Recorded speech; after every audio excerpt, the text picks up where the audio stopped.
ಎಲ್ಲರಿಗೂ ನಮಸ್ಕಾರ ಸ್ನೇಹಿತರೆ. ಎಷ್ಟೇ ಪೂಜೆಗಳನ್ನು ಮಾಡಿದ್ರು, ಎಷ್ಟೇ ವ್ರತಗಳನ್ನು ಮಾಡಿದ್ರು, ಯಾವುದೇ ಪರಿಹಾರವನ್ನು ಪಾಲಿಸಿದ್ರು ನಮಗಿರುವ ಹಣದ ಸಮಸ್ಯೆಗಳು, ಕೋರ್ಟ್ ಕೇಸ್ ಸಮಸ್ಯೆಗಳು, ಭೂಮಿಯ ವಿವಾದಗಳು ಬಗೆಹರಿಯುತ್ತಿಲ್ಲ. ಬಡತನದ ಜೀವನದಿಂದ ಹೊರಬರೋದಕ್ಕೆ ದಾರಿ ಕಾಣಿಸ್ತಿಲ್ಲ. ಶತ್ರುಗಳು ಹೆಜ್ಜೆ ಹೆಜ್ಜೆಗೂ ನಮ್ಮನ್ನ ಅವಮಾನಿಸುತ್ತಾರೆ, ನಿಂದಿಸುತ್ತಾರೆ. ಎಷ್ಟೇ ಪ್ರಯತ್ನ ಮಾಡಿದರೂ ನಾವು ಉದ್ಧಾರ ಆಗ್ತಿಲ್ಲ ಅನ್ನೋದಾದ್ರೆ ಈ ಮರದ ಬೇರನ್ನ ಮನೆಯ ಬಾಗಿಲಿಗೆ ಕಟ್ಟಿದ್ರೆ ಸರ್ವ ದೇವತೆಗಳ ರಕ್ಷಣೆ ಮನೆಗೆ ಸಿಗುತ್ತದೆ. ಈ ಬೇರಿನ ಕೆಳಗೆ ಕುಟುಂಬದವರು ದಿನವೂ ಓಡಾಡಿದ್ರೆ ಕಷ್ಟಗಳೆಲ್ಲ ಮಂಜಿನಂತೆ ಕರಗಿ ಹೋಗುತ್ತದೆ. ಜೀವನದಲ್ಲಿನ ಎಲ್ಲ ವಿಧವಾದ ಸಮಸ್ಯೆಗಳು ದೂರವಾಗಲು, ಹಣದ ಏಳಿಗೆ, ನೆಮ್ಮದಿಯನ್ನ ಪಡೆಯಲು ಬಾಗಿಲಿಗೆ ಯಾವ ಬೇರನ್ನ ಕಟ್ಟಬೇಕು, ಯಾವ ವಸ್ತುವನ್ನ ಮಣ್ಣಿನಲ್ಲಿ ಊತಿಟ್ರೆ ಶುಕ್ರನ ಬಲ ಹೆಚ್ಚಾಗಿ ಧನಾಕರ್ಷಣೆಯಾಗುತ್ತದೆ ಎಂದು ಇವತ್ತಿನ ಈ ವಿಡಿಯೋದಲ್ಲಿ ಸಂಪೂರ್ಣವಾಗಿ ತಿಳಿಸಿಕೊಡ್ತೀನಿ. ಬನ್ನಿ. ಅದಕ್ಕೂ ಮುನ್ನ ನೀವಿನ್ನು ಚಾನಲ್ಗೆ ಸಬ್ಸ್ಕ್ರೈಬ್ ಆಗಿಲ್ಲ ಅಂದರೆ ಈಗಲೇ ಸಬ್ಸ್ಕ್ರೈಬ್ ಆಗಿ, ಹಾಗೆ ವಿಡಿಯೋಗೆ ಲೈಕ್ ಮಾಡಿ, ವಿಡಿಯೋ ಸ್ಕಿಪ್ ಮಾಡದೆ ಕೊನೆ ತನಕ ನೋಡಿ. ಎಲ್ಲರೂ ಭಕ್ತಿಯಿಂದ ಓಂ ಶ್ರೀ ಮಹಾಲಕ್ಷ್ಮಿ ನಮಃ ಅಂತ ಕಮೆಂಟ್ ಮಾಡಿ. ಒಬ್ಬ ಮನುಷ್ಯ ಜೀವನದಲ್ಲಿ ಏಳಿಗೆ ಕಾಣಬೇಕು, ಶ್ರೀಮಂತಿಕೆ ನೋಡಬೇಕು ಅಂದರೆ ಗ್ರಹಗಳಲ್ಲಿ ಅತಿ ಮುಖ್ಯವಾಗಿ ಗುರುಬಲ ಇರಬೇಕು. ಜೊತೆಗೆ ಶುಕ್ರನ ಬಲ ಇರಲೇಬೇಕು. ನವಗ್ರಹಗಳಲ್ಲಿ ಗುರುಗ್ರಹದ ನಂತರ ಅತ್ಯಂತ ಶಕ್ತಿಶಾಲಿ ಗ್ರಹವೆಂದರೆ ಅದು ಶುಕ್ರಗ್ರಹ. ಶುಕ್ರನ ಬಲ ಹೆಚ್ಚಾಗಲು ಪ್ರತಿ ಶುಕ್ರವಾರ ಸ್ನಾನ ಮಾಡುವ ನೀರಿಗೆ ಒಂದೆರಡು ಏಲಕ್ಕಿಯನ್ನು ನೆನೆಸಿ ನಂತರ ಸ್ನಾನ ಮಾಡಬೇಕು. ಇದರಿಂದ ಸದಾ ಶುಕ್ರನ ಅನುಗ್ರಹ ನಿಮ್ಮ ಜೊತೆಗೆ ಇರುತ್ತದೆ. ಮೈತುಂಬ ಸಾಲ ಮಾಡಿಕೊಂಡಿದ್ದೀವಿ ಗುರುಗಳೇ, ಯಾವ ಕೆಲಸಕ್ಕೆ ಕೈ ಹಾಕಿದರೂ ನಷ್ಟ ಆಗುತ್ತೆ, ನಮಗೆ ಅಂತ 1 ರೂಪಾಯಿ ಕೂಡ ಹುಟ್ಟುವುದಿಲ್ಲ, ಹಣದ ಸಮಸ್ಯೆಗಳಿಂದ ಜೀವನ ನರಕೆ ಆಗೋಗಿದೆ ಅಂದರೆ ಅದಕ್ಕೆ ಶುಕ್ರನ ಬಲ ಕಡಿಮೆಯಾಗಿದೆ ಎಂದರ್ಥ. ಶುಕ್ರನ ಬಲ ಇಲ್ಲದವರಿಗೆ ಸದಾ ಸ್ತ್ರೀಯರೊಂದಿಗೆ ಗಲಾಟೆ ಜಗಳಗಳು ನಡೆಯುತ್ತದೆ. ಸ್ತ್ರೀ ಸಂತಾನದ ಜೊತೆಗೆ ಸದಾ ಕಲಹದಲ್ಲಿ ಮುಳುಗಿರ್ತೀರಾ. ಸ್ವತಃ ತಮ್ಮ ತಾಯಿಯೊಂದಿಗೆ, ಸಹೋದರಿಯರೊಂದಿಗೆ, ಪತ್ನಿಯೊಂದಿಗೆ ಕೂಡ ಯಾವಾಗಲೂ ಕಲಹಗಳು ನಡೆಯುತ್ತಲೇ ಇರುತ್ತೆ. ಆಗ ನಿಮಗೆ ಶುಕ್ರನ ಬಲ ಇಲ್ಲವೆಂದು ಅರ್ಥ ಮಾಡಿಕೊಳ್ಳಬೇಕು. ಅಂತಹ ಸಮಯದಲ್ಲಿ ಶುಕ್ರನ ಬಲ ಹೆಚ್ಚಿಸಿಕೊಳ್ಳಲು ಸ್ತ್ರೀಯರನ್ನು ಸದಾ ಗೌರವಿಸಬೇಕು. ಯಾರು ಸ್ತ್ರೀಯರನ್ನ ಗೌರವಪೂರ್ವಕವಾಗಿ ಕಾಣುತ್ತಾರೋ, ಸ್ತ್ರೀಯರನ್ನ ಗೌರವಿಸುತ್ತಾರೋ ಅವರಿಗೆ ಶುಕ್ರನ ಅನುಗ್ರಹ ಬಲ ಇದ್ದಂತಿರುತ್ತದೆ. ಇದರಿಂದ ಹಣಕಾಸಿನ ಸಮಸ್ಯೆಗಳು ಹತ್ತಿರ ಸುಳಿಯೋದಿಲ್ಲ. ಎಷ್ಟೇ ಕಷ್ಟ ಬಂದರೂ ಆ ಕಷ್ಟದಿಂದ ಹೊರಬರಲು ಶುಕ್ರನೇ ದಾರಿಯನ್ನ ತೋರಿಸ್ತಾನೆ. ಮನೆಗೆ ಸಮೀಪದಲ್ಲಿರುವಂಥ ಯಾವುದಾದರೂ ದೇವಾಲಯಗಳಿಗೆ ನಿಮ್ಮ ಕಷ್ಟ ಕಣ್ಣೀರು ಕಳೆಯುವ ತನಕ ನಿಮ್ಮ ಕೈಲಾದಷ್ಟು ಹಸುವಿನ ತುಪ್ಪವನ್ನು ನೀಡಿ ಬನ್ನಿ. ನೀವು ಕೊಟ್ಟಂತಹ ತುಪ್ಪ ಆ ದೇಗುಲದ ದೀಪಗಳಿಗೆ, ಆ ದೇಗುಲದಲ್ಲಿ ಮಾಡುವಂತಹ ಪ್ರಸಾದ ನೈವೇದ್ಯಗಳಿಗೆ ಬಳಸಿದರೆ ನಿಮ್ಮ ಕರ್ಮ ಕಳೆಯುತ್ತಾ ಬರುತ್ತದೆ. ಜಾತಕದಲ್ಲಿ ಶುಕ್ರನ ಬಲ ಇದರಿಂದ ಹೆಚ್ಚಾಗ್ತಾ ಹೋಗುತ್ತದೆ. ಆರೋಗ್ಯ, ಹಣಕಾಸು, ಸಂಸಾರ, ವಿದ್ಯೆ, ಉದ್ಯೋಗ ಪ್ರತಿ ವಿಚಾರದಲ್ಲೂ ಪ್ರತಿ ರಂಗದಲ್ಲೂ ಏಳಿಗೆಯಾಗುತ್ತದೆ. ಹಣದ ನೆಮ್ಮದಿಯನ್ನು ನೀವು ಇದರಿಂದ ಕಾಣಬಹುದು. ಒಂದಲ್ಲ ಒಂದು ಮೂಲದಿಂದ ಹಣ ಬಂದು ಸದಾ ಕೈನಲ್ಲಿ ದುಡ್ಡು ಚೆನ್ನಾಗಿ ಓಡಾಡುತ್ತದೆ. ಈಗಿನ ಕಾಲದಲ್ಲಿ ಪ್ರತಿಯೊಬ್ಬರಿಗೂ ಇರುವ ಮುಖ್ಯ ಸಮಸ್ಯೆ ಅಂದರೆ ಸಂಪಾದನೆ ಮಾಡಿದ್ದು ಕೈನಲ್ಲಿ ನಿಲ್ಲೋದಿಲ್ಲ. ಋಣಬಾಧೆಗಳಿಂದ, ಸಾಲದ ಸುಳಿ, ಹಣದ ವಿಪರೀತ ಸಮಸ್ಯೆ. ಒಂದು ದಿನವೂ ನೆಮ್ಮದಿಯಾಗಿ ನಿದ್ರಿಸಲು ಸಾಧ್ಯವಾಗುವುದಿಲ್ಲ. ಜೀವನದಲ್ಲಿ ಎಲ್ಲವನ್ನೂ ಕಳೆದುಕೊಂಡು ನೆಮ್ಮದಿಯೇ ಇಲ್ಲದ ಜೀವನವನ್ನು ನಡೆಸುತ್ತಿರುತ್ತಾರೆ.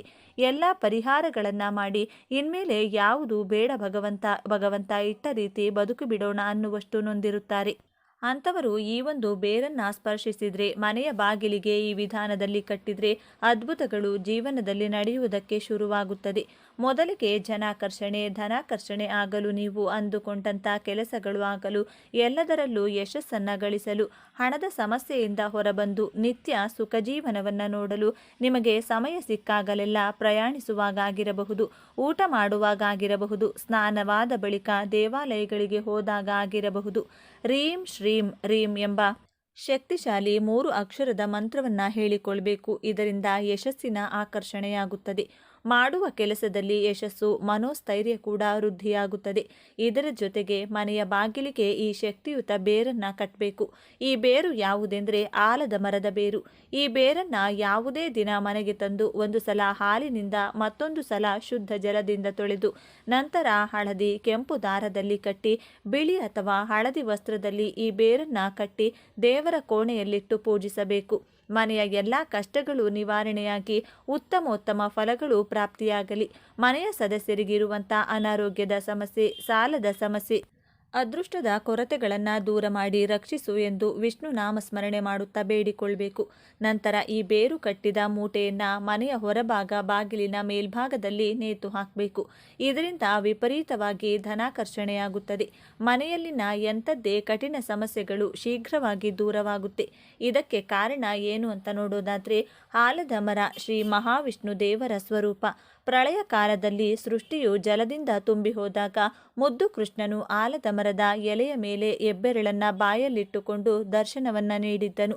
ಜ್ಞಾನವನ್ನ ಉಪದೇಶಿಸುವ ದಕ್ಷಿಣಾಮೂರ್ತಿ ರೂಪದಲ್ಲಿರುವ ಪರಮೇಶ್ವರನು ಕೂಡ ಆಲದ ಮರದ ಕೆಳಗೆ ಜ್ಞಾನವನ್ನ ಉಪದೇಶಿಸಿದ್ದನು. ಸ್ವತಃ ಪರಮೇಶ್ವರನಿಗೆ ಮಹಾವಿಷ್ಣುವಿಗೆ ಅತ್ಯಂತ ಪ್ರಿಯವಾದ ಮರ ಅಥವಾ ವೃಕ್ಷವೆಂದರೆ ಅದು ಆಲದ ಮರ. ನೂರಾರು ವರ್ಷಗಳ ಕಾಲ ತಪಸ್ವಿಗಳು ಆಲದ ಮರದ ಕೆಳಗೆ ಕುಳಿತು ತಪಸ್ಸನ್ನ ಮಾಡುತ್ತಿದ್ದರು. ಸಾಕ್ಷಾತ್ ಮಹಾವಿಷ್ಣುವಿನ ರೂಪವೇ ಆಲದ ಮರವಾಗಿದೆ. ಸಾಕ್ಷಾತ್ ಶ್ರೀ ಕೃಷ್ಣನು ಆಲದ ಮರದ ಎಲೆಯ ಮೇಲೆ ಬೆಣ್ಣೆಯನ್ನಿಟ್ಟು ಜನರಿಗೆ ಹಂಚಿದ್ದನೆಂದು ಪುರಾಣಗಳು ಹೇಳುತ್ತವೆ. ಅಂತಹ ಶಕ್ತಿ ಆಲದ ಮರಕ್ಕಿದೆ. ಆದ್ದರಿಂದ ಯಾವ ಮನೆಯ ಮುಂದೆ ಆಲದ ಮರದ ಬೇರಿರುತ್ತದೋ ಆ ಮನೆಗೆ ಹಣ, ಐಶ್ವರ್ಯ, ಸಂಪತ್ತು ನಿರಂತರವಾಗಿ ವೃದ್ಧಿಯಾಗುತ್ತಲೇ ಇರುತ್ತದೆ. ವ್ಯಾಪಾರ ಮಾಡುವವರಿಗೆ ಅತಿ ಹೆಚ್ಚು ನಷ್ಟಗಳು ಆಗ್ತಾ ಇದ್ರೆ ಹಣಕಾಸಿನ ಸಮಸ್ಯೆಗಳಿಂದ ಹೊರಬರೋದಕ್ಕೆ ಆಗ್ತಾನೇ ಇಲ್ಲ. ನಾನಾ ದೇವರಿಗೆ ಕೈ ಮುಗಿತೀನಿ, ಎಷ್ಟೋ ಪೂಜೆ ಪುನಸ್ಕಾರ, ಹೋಮ ಹವನಗಳೆಲ್ಲ ಮಾಡಿಸ್ತೀವಿ. ಆದರೂ ನಮ್ಮ ಸಮಸ್ಯೆಗಳು ತೀರ್ತಾ ಇಲ್ಲ ಅಂದರೆ ಅದಕ್ಕೆ ಶುಕ್ರ ಬಲ ಇಲ್ಲವೆಂದರ್ಥ. ಶುಕ್ರವಾರ ಆದಷ್ಟು ಹಸುವಿನ ತುಪ್ಪವನ್ನು ನಿಮ್ಮ ಆಹಾರದಲ್ಲಿ ಬಳಸಿ. ಇದರಿಂದ ಶುಕ್ರನ ಅನುಗ್ರಹ ಪ್ರಾಪ್ತಿಯಾಗುತ್ತದೆ. ಹಣದ ಸಂಕಷ್ಟಗಳು ದಿನೇ ದಿನೇ ಕಡಿಮೆಯಾಗ್ತಾ ಬರುತ್ತದೆ. ಶುಕ್ರವಾರ ಬೆಳಗಿನ ಸಮಯದಲ್ಲಿ ಕಲ್ಲು ಸಕ್ಕರೆ ಅಥವಾ ಸಕ್ಕರೆಯನ್ನ ಜೊತೆಗೆ ಮೊಸರನ್ನ ಯಾರಿಗಾದರೂ ದಾನವಾಗಿ ನೀಡ್ತಾ ಬನ್ನಿ. ಇದರಿಂದ ಶುಕ್ರನ ಬಲ ಹೆಚ್ಚಾಗಿ ದುಡ್ಡು ಕೈನಲ್ಲಿ ಚೆನ್ನಾಗಿ ಓಡಾಡುತ್ತೆ. ಬರಬೇಕಾದಂತಹ ಹಣ ನಿಮ್ಮ ಕೈ ಸೇರುತ್ತದೆ. ಸಾಲಗಳು ಒಂದು ಕಡೆಯಿಂದ ಕ್ಲಿಯರ್ ಆಗುತ್ತೆ. ಪ್ರತಿ ಶುಕ್ರವಾರ ಕಪ್ಪು ಬಣ್ಣದ ಗೋಮಾತೆಗೆ ನಿಮ್ಮ ಕೈಯಿಂದ ಆಹಾರ ತಿನ್ನಿಸ್ತಾ ಬನ್ನಿ. ಈ ಪರಿಹಾರವನ್ನ ಕೆಲವು ದಿನಗಳ ಕಾಲ ತಪ್ಪದೇ ಪಾಲಿಸಿ. ಇದರಿಂದ ಕ್ರಮಕ್ರಮವಾಗಿ ಶುಕ್ರನ ಬಲ ಹೆಚ್ಚಾಗುತ್ತದೆ. ವಯಸ್ಸಾದವರಿಗೆ ಶುಕ್ರವಾರದ ದಿನದಂದು ನಿಮ್ಮ ಕೈನಿಂದ ಸಿಹಿ ತಿನಿಸುಗಳನ್ನು ತಿನ್ನಲು ನೀಡಿದರೆ ಶುಕ್ರದೇವನ ಅನುಗ್ರಹ ಪ್ರಾಪ್ತಿಯಾಗುತ್ತದೆ.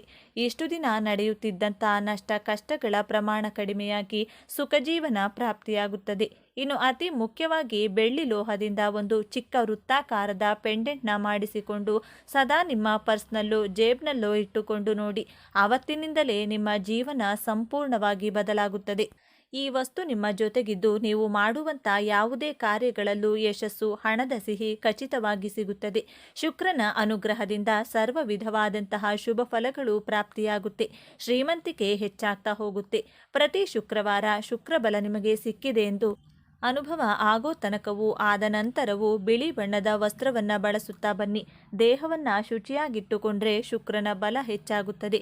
ಈ ವಿಷಯ ನೆನಪಿನಲ್ಲಿರಲಿ. ಸುಗಂಧ ದ್ರವ್ಯಗಳನ್ನು ದೇಹಕ್ಕೆ ಬಳಸಿ. ಸ್ನಾನದ ನೀರಿಗೂ ಸುಗಂಧ ದ್ರವ್ಯಗಳನ್ನು ಬೆರೆಸಿ ಸ್ನಾನವನ್ನು ಮಾಡ್ತಾ ಬನ್ನಿ. ಮಹಾಲಕ್ಷ್ಮೀ ದೇವಿಗೆ ಶುಕ್ರನ ಹೆಸರನ್ನು ಹೇಳುತ್ತಾ ಬಿಳಿ ಬಣ್ಣದ ಪುಷ್ಪಗಳನ್ನು ಅರ್ಪಿಸಿ. ಇದರಿಂದ ನಿಮ್ಮ ಹಣದ ಕಷ್ಟಗಳು ಕಡಿಮೆಯಾಗಿ ಕಡಿಮೆ ಅವಧಿಯಲ್ಲಿ ಶ್ರೀಮಂತಿಕೆಯನ್ನು ಕಾಣಬಹುದು. ಕಷ್ಟಪಟ್ಟು ದುಡಿಬೇಕು. ದೈವ ಮಾರ್ಗ ಸನ್ಮಾರ್ಗದಲ್ಲೇ ನಡೆಯಬೇಕು. ಕಷ್ಟ ಸುಖವೆಲ್ಲ ದೇವರು ನೀಡುವಂತಹ ವರವೆಂದು ಜೀವಿಸಬೇಕು. ಸುಲಭವಾಗಿ ಈ ಜಗತ್ತಿನಲ್ಲಿ ಏನೂ ಕೂಡ ಸಿಗೋದಿಲ್ಲ. ಅದನ್ನು ಮರೆಯಬಾರದು. ದೈವಶಕ್ತಿಯ ಅನುಗ್ರಹ ಸದಾ ಇರುತ್ತದೆ. ಹಾಗೆಯೇ ಮನೆಯಲ್ಲಿನ ಎಲ್ಲ ಕಷ್ಟಗಳು ಕಳೆದು ಹಣದ ಖರ್ಚು ಕಡಿಮೆಯಾಗಲು ಶಂಖವನ್ನು ಮನೆಯಲ್ಲಿಡಬೇಕು. ಇದರಿಂದ ಸ್ಥಿರಲಕ್ಷ್ಮಿಯ ಅನುಗ್ರಹ ಪ್ರಾಪ್ತಿಯಾಗುತ್ತದೆ. ಧನಾಕರ್ಷಣೆ ಉಂಟಾಗಿ ವಿಶೇಷ ಏಳಿಗೆಯನ್ನು ಮನೆಯಲ್ಲಿ ನೀವು ಕಾಣಬಹುದು. ತೀವ್ರವಾದ ಸಾಲದ ಸಮಸ್ಯೆಗಳಿದ್ದವರು ಹುಣ್ಣಿಮೆಗೂ ಮೊದಲು ಬರುವಂಥ ಬುಧವಾರದ ದಿನದಂದು ಸೂರ್ಯೋದಯಕ್ಕೂ ಮುನ್ನ ನಿಮ್ಮ ಮನೆಯ ದೇವರ ಕೋಣೆಯಲ್ಲಿ ಬೆಳ್ಳಿ ಲೋಹದಿಂದ ತಯಾರು ಮಾಡಿದ ಚಿಕ್ಕ ಆನೆಯ ಮೂರ್ತಿಯನ್ನಿಡಬೇಕು. ಮಹಾಲಕ್ಷ್ಮೀ ದೇವಿಗೆ ಆನೆಗಳೆಂದರೆ ಬಲು ಪ್ರೀತಿ. ಬೆಳ್ಳಿ ಲೋಹ ಚಂದ್ರನಿಗೆ ಪ್ರಿಯ. ಚಂದ್ರನಿಗೆ ಅಧಿಷ್ಠಾನ ದೇವತೆ. ಶ್ರೀ ಮಹಾಲಕ್ಷ್ಮೀ ದೇವಿ ಬೆಳ್ಳಿ ಆನೆಯ ವಿಗ್ರಹವನ್ನು ಮನೆಯಲ್ಲಿಟ್ಟು ಪೂಜಿಸುತ್ತಾ ಬಂದರೆ ಲಕ್ಷ್ಮೀ ಚಂದ್ರರ ಅನುಗ್ರಹದಿಂದ ಸಾಲಗಳು ಹಂತ ಹಂತವಾಗಿ ತೀರಿ ಹೋಗುತ್ತದೆ. ಇನ್ನು ಯಾವುದಾದ್ರೂ ಮಂಗಳವಾರದ ದಿನ ಒಂದು ಚಿಕ್ಕ ಪಾತ್ರೆ ಅಥವಾ ಬಟ್ಟಲಿನಲ್ಲಿ ಜೇನುತುಪ್ಪವನ್ನು ತುಂಬಿಸಿ ಆ ಬಟ್ಟಲನ್ನು ಯಾರೂ ಓಡಾಡದೇ ಇರುವಂಥ ನಿರ್ಜನ ಪ್ರದೇಶದಲ್ಲಿ ಚಿಕ್ಕದಾಗಿ ಗುಂಡಿ ತೆಗೆದು ಅದರೊಳಗೆ ಮುಚ್ಚಿ ಮನೆಗೆ ಬರಬೇಕು. ಜೇನುತುಪ್ಪವು ಶುಕ್ರನಿಗೆ ಪ್ರಿಯವಾದದ್ದು.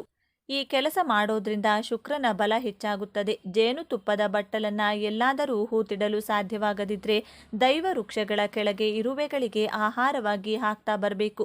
ಇದರಿಂದಲೂ ಶುಕ್ರನ ಅನುಗ್ರಹ ಪ್ರಾಪ್ತಿಯಾಗುತ್ತೆ. ಹಣದ ಎಲ್ಲ ಸಮಸ್ಯೆ, ಸಾಲದ ಎಲ್ಲ ಕಷ್ಟಗಳು ಶೀಘ್ರವಾಗಿ ದೂರವಾಗಿ ಸುಖ ನೆಮ್ಮದಿಯ ಜೀವನವನ್ನ ನೀವು ನೋಡಬಹುದು.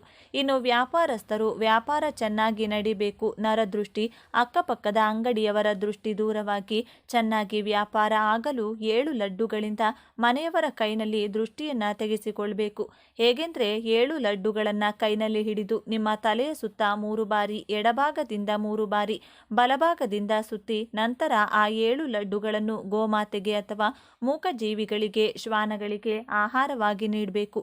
ಇದರಿಂದ ಹಣದ ಎಲ್ಲ ಸಮಸ್ಯೆಗಳ ಜೊತೆಗೆ ವ್ಯಾಪಾರದಲ್ಲಿನ ಅಡೆತಡೆಗಳು, ಅಕ್ಕಪಕ್ಕದವರ ದೃಷ್ಟಿ ದೋಷಗಳು ಶೀಘ್ರವಾಗಿ ದೂರವಾಗಿ ವ್ಯಾಪಾರ ಚೆನ್ನಾಗಿ ನಡೆಯುತ್ತದೆ. ನೋಡಿದ್ರಲ್ಲ, ಮನೆಯ ಮುಖ್ಯ ದ್ವಾರಕ್ಕೆ ಯಾವ ಯಾವ ಬೇರನ್ನ ಕಟ್ಟಬೇಕು, ವ್ಯಾಪಾರಸ್ಥರು ವ್ಯಾಪಾರದ ಏಳಿಗೆಗೆ ಯಾವ ತಂತ್ರವನ್ನ ಮಾಡಬೇಕು ಅಂತ ಇವತ್ತಿನ ಈ ವಿಡಿಯೋದಲ್ಲಿ ತಿಳಿಸಿಕೊಟ್ಟಿದ್ದೇವೆ. ಈ ಮಾಹಿತಿ ನಿಮಗೆ ಇಷ್ಟವಾದರೆ ತಪ್ಪದೆ ಜೈ ಶ್ರೀಕೃಷ್ಣ ಅಂತ ಬರೆದು ಈ ವಿಡಿಯೋವನ್ನ ಪ್ರತಿಯೊಬ್ಬರಿಗೂ ಶೇರ್ ಮಾಡಿ. ಮುಂದಿನ ಬಾರಿ ಮತ್ತೊಂದು ವಿಶೇಷ ದೈವ ಮಾಹಿತಿಯೊಂದಿಗೆ ಚಾನೆಲ್ ಮೂಲಕ ಭೇಟಿಯಾಗೋಣ. ಧನ್ಯವಾದಗಳು ಸ್ನೇಹಿತರೆ.